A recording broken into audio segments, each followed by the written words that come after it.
আমার বান্ধবী সাদিয়া ফেসবুকে প্রেম করছে প্রায় 2 মাস রানিং। ছেলের আইডির নাম ফারাবি শেখ। আইডি বড়া খালি স্মার্ট ছেলেদের হাইড করা পিক, তাও সব কালেক্ট করা। তো ছেলে কোনো মতে ভিডিও কলে আসে না, আর সাদিয়াও জোর করে না, কারণ সাদিয়ার অগাধ বিশ্বাস যে ছেলের কণ্ঠ এত সুন্দর, সে সুন্দর না হয়ে পারে না। 2 মাস পরে আজকে তাদের দেখা করার ডেট ছিল। সাদিয়াও বলে দিছে আজকে দেখা না করলে আর জীবনে টেক্স দিবে না।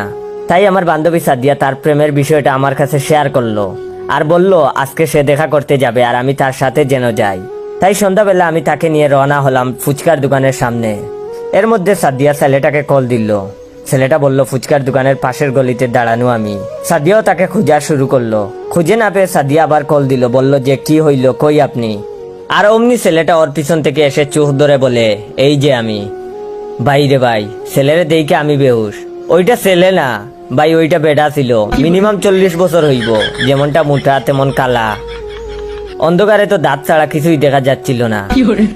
মেয়ে তো পুরাই শখ।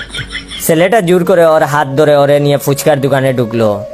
আমাকেও জোর করছে ফুচকা খাওয়ার জন্য, কিন্তু আমি যাই নাই ছেলেটার চেহারা দেইকা আর বয়স দেইকা। কারণ এই সাদিয়ার পিছনে আমিও প্রায় 2 বছরের মতো ঘুরছি, কিন্তু এই মেয়ে আমারে পাত্তা দেয় নাই। তাই আমি ওইখান থেকে দৌড় দিয়ে বাসায় চলে আসলাম। প্রায় 2 ঘন্টা হইল, সাদিয়ার কোনো খবর নাই। অতঃপর সাদিয়া বাসায় আসলো। বেচারিরে জোর কইরা রিক্সায় নিয়ে ঘুরাইছে। বেটার নাকি বারবার পানের অভ্যাস। সারা রাস্তায় পান সাধতে সাধতে সেমড়িরে পাগল কইরা ফেলছে। যে এতদিন এত লুতুপুতু করছে বইলা নাকি আজকে পুরা চুপচাপ ছিল। বেটা যা বলছে সব শুনছে।